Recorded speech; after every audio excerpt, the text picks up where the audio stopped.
Bonjour les amis, comment allez-vous? Vous allez bien? Ben moi aussi ça va, de mieux en mieux, vous voyez bien la voix. Elle est beaucoup plus nette. Voilà, je tiens par la grâce. Un petit coucou à nos amis des Antilles, à la métropole et aussi du monde entier. Tenons bon, malgré les difficultés, nous sommes victorieux. Voilà, parce que celui qui nous donne la vie est en nous. Et c'est lui qui nous donne cette force de nous lever et de continuer la route. Voilà. La semaine dernière, on avait vu qu'au nom de Dieu, voilà, on a fait beaucoup de choses. On nous a aussi donné une histoire. On a bien fabriqué une histoire, enrobé les choses pour, que nous puissions croire à ces histoires. Bon, c'est vrai que je n'ai pas de preuves, mes amis. Comme je vous ai dit, je n'ai pas de preuves. Moi, depuis 2020, celui qui nous donne la vie me permet de comprendre des choses, tout simplement. Voilà. Je n'ai aucune preuve, mais je le dis parce que, voilà, il me permet de le comprendre. C'est ça. Alors, vous êtes libre de croire ou de ne pas croire. Et puis surtout, de ne pas croire simplement. Essayez de vérifier par vous-même si vous voulez avoir des preuves. Mais moi, j'ai pas besoin de preuves. Voilà. Parce que toute ma vie, toute mon enfance, j'ai cru. Voilà. J'ai cru, simplement. Aujourd'hui, je refuse de croire à ce que les hommes nous ont donné comme cela. Voilà. Nous ont bien inventé comme cela. Je refuse. Si réellement, il existe celui qu'on a dit qui s'appelle Dieu, si réellement il existe, mes amis, moi, je crois qu'il est capable de me dire, de me faire comprendre qu'est-ce qu'est notre réalité. Voilà, il est capable de me permettre de comprendre cela. Et je suis à l'écoute. Voilà, simplement. Alors, on avait vu justement ce peuple d'Israël sorti d'Égypte, qu'on a poussé à se débarrasser de leur richesse. Ah, mais c'est quand même bizarre, parce qu'un peuple d'Israël qui est quand même riche, waouh, esclave, excusez-moi, esclave, riche. Mais on va voir justement que ces esclaves, ils avaient quand même une particularité, ce qui est encore plus bizarre, mes amis, encore plus bizarre. Alors ces esclaves, on leur a demandé de faire une offrande à l'Éternel. Justement, ils se sont débarrassés de tout ce qu'ils avaient, bijoux, or et tout le reste, étoffes et tout le reste, des esclaves. Et puis plus tard, dans Ésaïe, on a vu qu'on leur demandait étant donné qu'ils étaient un petit peu durs, le couade, orgueilleuses, on rasait leur tête. C'est bizarre quand même. Ça fait pas penser à une situation de notre histoire? Voilà. Alors, par rapport à ce qui est dit dans Ésaïe 3,16, les filles de Sion, j'ai fait ma petite recherche. Et vous pouvez le faire aussi, parce que ça, il faut le savoir. Alors, je vous lis. De même, par extension, l'expression « fille de Sion » désigna à son tour la population du royaume de Juda ou même l'ensemble du peuple d'Israël. Vous voyez, l'histoire nous permet de vraiment comprendre que ce peuple d'Israël sorti d'Égypte, c'est encore lui là, en Ésaïe. C'est encore le peuple. Qui est ce peuple d'Israël? Qui est-il ce peuple d'Israël qui a fait une traversée, mes amis, dans la mer Rouge à pied sec? La mer Rouge à pied sec. Peut-être, elle existe cette mer Rouge, mais pourquoi on l'a pris, on l'a mis dans la Bible, le nom mer Rouge? Pourquoi? Et en plus à pied sec. Pourquoi dire à pied sec? Il y a une raison, mes amis. Tout est caché là, tout est caché. Mer Rouge, qui fait référence au sang. Durant cette traversée dans la mer Rouge, n'y a-t-il pas eu des sacrifices, des morts? Ça fait pas référence à une histoire. Quel est ce peuple? Ce peuple d'Israël qui a fait cette traversée à pied sec? Ils ont marché vraiment dans le fond de la mer ou ils étaient dans des bateaux à pied sec?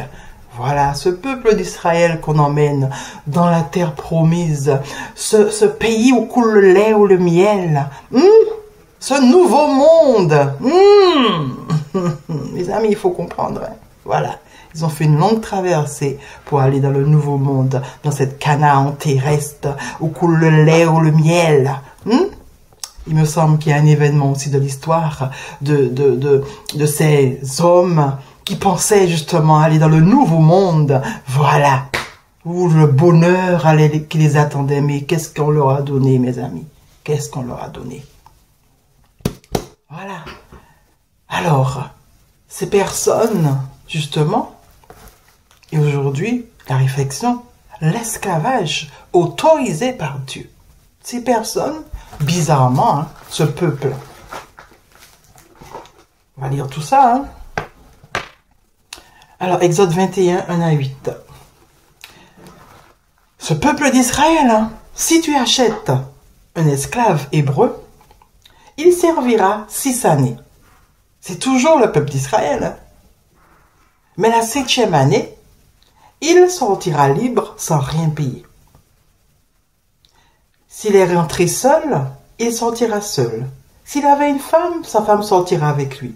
Si c'est son maître qui lui a donné une femme et qu'il en ait eu des fils ou des filles, la femme et ses enfants seront à son maître et il sortira seul. Si l'esclave dit « J'aime mon maître, ma femme et mes enfants, je ne veux pas sortir libre », alors son maître le conduira devant Dieu. Son maître le conduira devant Dieu et le fera approcher de la porte ou du poteau et son maître lui percera l'oreille avec un poinçon et l'esclave sera pour toujours à son service. Vous voyez, devant Dieu, un rituel est fait. Voilà. Qui est ce Dieu? Qui est ce Dieu qui a autorisé cet esclavage même dans le peuple d'Israël? Qui est-il ce Dieu? C'est un ordre, c'est une loi de Dieu. Si un homme vend sa fille, c'était autorisé pour être esclave, elle ne sortira point comme sortant les esclaves. Il y a toute une organisation dans ce peuple d'Israël. C'est Dieu qui donnait les lois autour de l'esclavage. Pourquoi? Pourquoi cela? Ce peuple esclave d'Israël avait eux-mêmes des esclaves. Leur propre famille, ils les mettaient en esclavage aussi. C'est quoi ça? C'est quoi ce délire? C'est quoi ce délire qu'on nous a pondu, mes amis? Exode 23, à partir du verset 2 et 3. Tu ne suivras point la multitude pour faire le mal. Et tu ne déposeras point dans un procès en le mettant du côté du grand nombre pour violer la justice. Tu ne favoriseras point le pauvre dans son procès.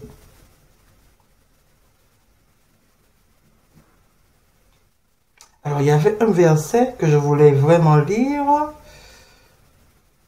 qui montrait que, voilà, c'était ça. Pendant 6 jours, tu feras ton ouvrage, mais le 7e jour, tu te reposeras, afin que ton bœuf et ton âne aient du repos, afin que le fils de ton esclave et l'étranger aient du relâche. Même pas ton esclave, le fils de ton esclave ait du repos. Et ton esclave, il travaille toujours. Le peuple d'Israël, ils avaient des esclaves. Mais c'est quoi? C'est quoi tous ces préceptes? Même dans les 10 commandements. Souviens-toi du jour de repos. D'accord? Pour le sanctifier. Parce que, voilà, le jour de repos de ton Dieu, tu ne feras aucun ouvrage. Ni toi, ni ton fils, ni ta fille, ni ta servante, ni ton serviteur. Alors, ces esclaves qui sortent d'Égypte ont aussi des esclaves, ont aussi des serviteurs. Oh, mais attendez, c'est qui ces gens? C'est qui? C'est qui ces gens qui ont des esclaves, qui ont des serviteurs? Quand je vous dis que c'était des personnes riches, riches, des gens riches, qui sont esclaves eux-mêmes et qui ont des esclaves. C'est waouh.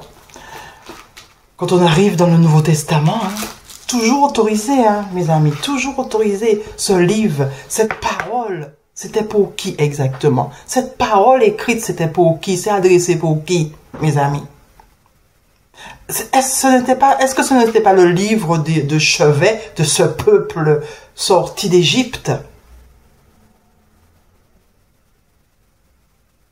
devenu esclave, parce qu'on rasait leur tête. Vous avez bien lu, Ésaïe 3,16, les filles de Sion, donc le peuple d'Israël. On a rasé leur tête, au lieu de leur diadème et tout, parce que c'était des gens qui étaient haut placés qu'on a mis en esclavage. Des diadèmes, c'est des personnes qui sont haut placées, non? Et puis des gens qui ont des serviteurs, des esclaves, ce sont des gens haut placés, dans leur pays. Ils avaient une haute dignité, je sais pas moi. Attendez, ces gens-là, on les a pris en Égypte, mais on les a rendus esclaves. Ces descendants, les enfants de ces enfants, les enfants de ces gens-là, où sont-ils? Ce peuple d'Israël, ils sont où? Qui ont été dans ce nouveau monde, Le petit triangle que l'on a fait, ils sont éparpillés, ce peuple d'Israël. Ils ont traversé la mer Rouge à pied sec. Et oui.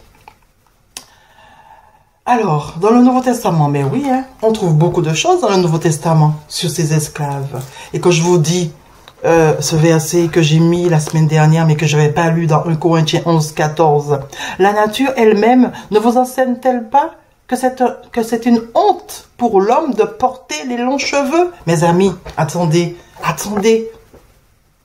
Cette parole écrite là, c'est pour quelle culture? Dites-moi vraiment. C'est pour quelle culture? Vous êtes là en train de me regarder. Vous êtes soit blanc, soit chinois, soit arabe, soit noir. Donnez-moi toutes les couleurs. Quelle est la culture où on a enseigné que le cheveu long est une honte? Dites-moi. Dites-moi, quelle est cette culture qu'on a enseignée que le cheveu long est une honte? N'est-ce pas la culture des Noirs? Et pas n'importe quel Noir. Surtout les descendants dessus qui ont fait la traversée, qui ont traversé la mer Rouge, à pied sec, et qui ont été en Canaan terrestre, dans le Nouveau Monde, vous comprenez, ces descendants-là. On leur a donné la façon de vivre, mes amis. Pour eux, c'est une honte. Et je peux vous dire, mes amis, que ça a marché. Pas besoin de raser leur tête. Dans Ésaïe, on a rasé leur tête. On a rasé la tête de ce peuple, Israël, qui a fait cette traversée. On a rasé leur tête. Mais aux descendants, on leur dit, quoi? Faites-le vous-même. Parce que c'est une honte pour l'homme d'avoir les cheveux blancs. Et puis c'est la nature qui enseigne ça. C'est pas... c'est la nature qui enseigne ça. Mais c'est quoi ce délire, mes amis? C'est quoi ce délire? Tous les autres cultures, ils ont le droit de porter les cheveux longs. Mais une seule culture où porter les cheveux longs, c'est une honte. Ce sont les Noirs, mes amis. Et on va continuer pour découvrir encore que cette parole est destinée aux enfants, aux descendants D'abord aux esclaves, hein, ça c'est clair. Ceux qui ont rasé leur tête, c'était leur livre de chevet. Mais pour les descendants, ouais, c'est le livre qui va leur permettre de continuer à être soumis. On lit. 1 Timothée 6, 1 et 2. 1 Timothée 6, 1 et 2. Alors, je mets mes lunettes parce que 1 Timothée 6, 1 et 2. Que tous ceux qui sont sous le joug de la servitude regardent leur maître comme digne de tout honneur, afin que le nom de Dieu et la doctrine ne soient pas blasphémés, et que ceux qui ont des fidèles pour maître ne les méprisent pas sous prétexte qu'ils sont frères, mais qu'ils les servent d'autant mieux que ce sont des fidèles et des bien-aimés qui s'attachent à leur faire du bien. Enseigne ces choses et recommande-les. La parole écrite. Voilà à quoi elle a servi, mes amis. À nos anciens, pour nos anciens, nos parents esclaves. Voilà à quoi la parole écrite a servi. Et puis tout cela au nom de Dieu, mes amis. Au nom de Dieu.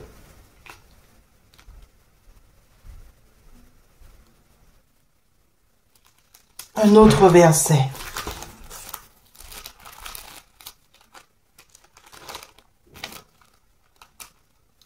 Philippiens. Est-ce que c'est ça?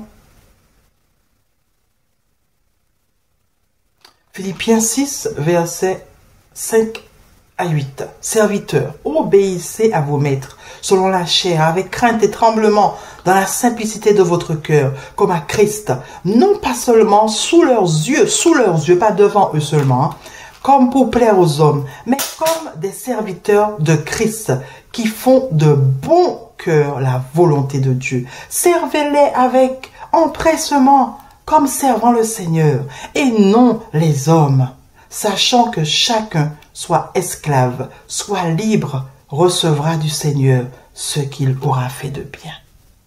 Vous voyez la manipulation, mes amis? La manipulation. On empêche, on pousse l'esclave à obéir, mais on met Christ dedans. Voilà. Alors on a mis Christ dedans, on a mis Dieu dedans, comme ça l'esclave, eh ben, il obéit parce qu'il veut plaire à Dieu. Surtout qu'il va recevoir la récompense. Vous voyez la manipulation? La manipulation. C'est horrible, cette manipulation, mes amis. 1 Pierre 2, verset 18. Serviteurs, soyez soumis en toute crainte à vos maîtres, non seulement à ceux qui sont bons et doux, mais aussi à ceux qui ont un caractère difficile. Car c'est une grâce que de supporter des afflictions par motif de conscience envers Dieu quand on souffre injustement. C'est une grâce, mes amis. Vous avez compris ça? Quand on souffre injustement, c'est une grâce. Mais c'est horrible tout ça. En effet, quelle gloire y a-t-il à supporter de mauvais traitements pour avoir commis des fautes? Mais si vous supportez la souffrance lorsque vous faites ce qui est bien, c'est une grâce devant Dieu. Alors quand on te punit, quand tu as fait quelque chose de bien, c'est une grâce, mon ami. Reste là, prends les coups. Et c'est à cela que vous avez été appelés, mes amis. Parce que Christ aussi a souffert pour vous, vous laissant un exemple, afin que vous suiviez cette grâce. Mais c'est horrible, mes amis. C'est horrible. C'est horrible ce qu'on a fait à ces hommes et ces femmes qui ont espéré la délivrance, qui ont espéré d'être sauvés. On les a poussés à obéir, à rester soumis à des maîtres. C'est une grâce de supporter les mauvais traitements. Quand on agit bien et puis qu'on vous donne des coups, C'est une grâce de supporter ça. Ah, c'est du bonheur. C'est vraiment du bonheur tout ça. C'est du bonheur, vraiment. Alors, j'ai un autre verset. Hein. C'est horrible hein, tout ça quand on voit. C'est pour qui? C'est pour qui exactement? Tous ces versets, tout ce livre, c'est pour qui? Quand on commence à comprendre, c'est pour qui ces versets? C'est pour qui ce livre de la parole? C'est pour qui? Exhorte les serviteurs. Tite 1, verset 9. À être soumis à leur maître, à leur plaire en toutes choses, à n'être point contredisant, à ne rien dérober, mais à montrer toujours une parfaite fidélité, afin de faire honorer en tout la doctrine de Dieu, notre Sauveur. Hein? L'esclavage autorisé par Dieu. Mais quel Dieu, mes amis? Quel est ce Dieu qu'on mettait en avant dans le peuple, dans l'Ancien Testament, où on faisait le rituel de l'acceptation devant Dieu. Je veux rester ton esclave à vie. C'est devant Dieu qu'on faisait ce rituel. Quel est ce Dieu? Qui est ce Dieu? Aujourd'hui, je me pose la question sur qui est ce Dieu qu'on nous a donné, qu'on nous a pondu. Qui est-il? Celui qui nous a donné la vie? Non, mes amis. Non, mes amis. Ce n'est pas ça. On a fait souffrir un peuple. Un peuple. Je crois que j'ai pas lu Éphésiens. On a fait souffrir un peuple. Et on fait souffrir encore ses enfants, ses descendants. Par quoi? Par quoi on les fait souffrir? Par la croyance, mes amis. Un livre qui a été fait, un livre de chevet qui a été fait pour des esclaves. Pour soumettre des esclaves, ce livre est perpétué de génération en génération pour soumettre des peuples. Pour soumettre le peuple. Éphésiens 6, le dernier verset que je vais lire. Je l'ai déjà lu, je crois. Oui, je l'ai lu. C'est Éphésiens 6, versets 5 à 8. Je l'ai déjà lu. 1 Timothée, je crois que je l'ai lu aussi. Il y a beaucoup de versets, je ne sais pas si j'ai lu tout. 1 Timothée 1, 6.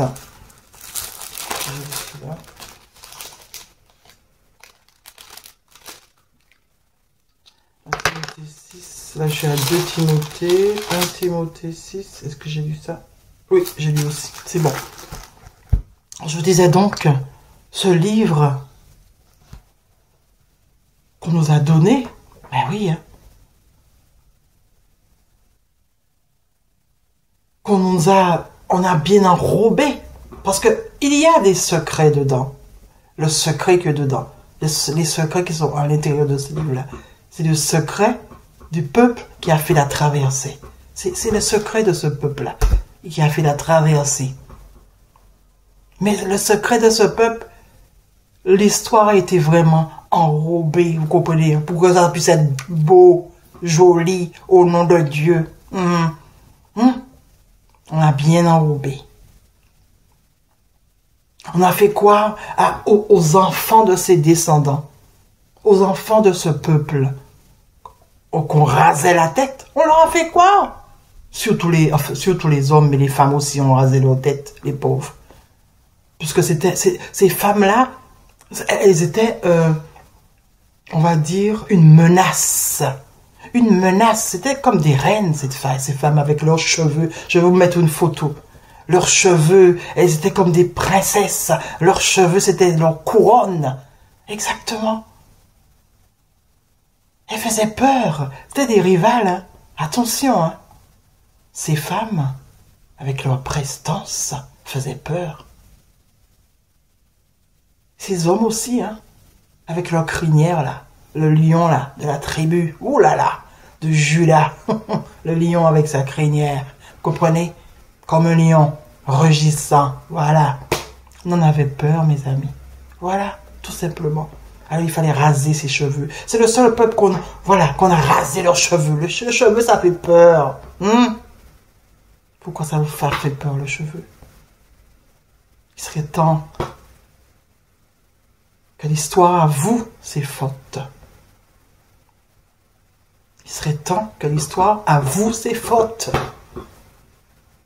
Et qu'on arrête avec toutes ces conneries qu'on nous a données, qu'on nous a pondues sur celui qui nous a donné la vie. Parce que celui qui nous a donné la vie, celui qu'on a appelé Dieu, et qu'on a fait, on a organisé tous ces massacres,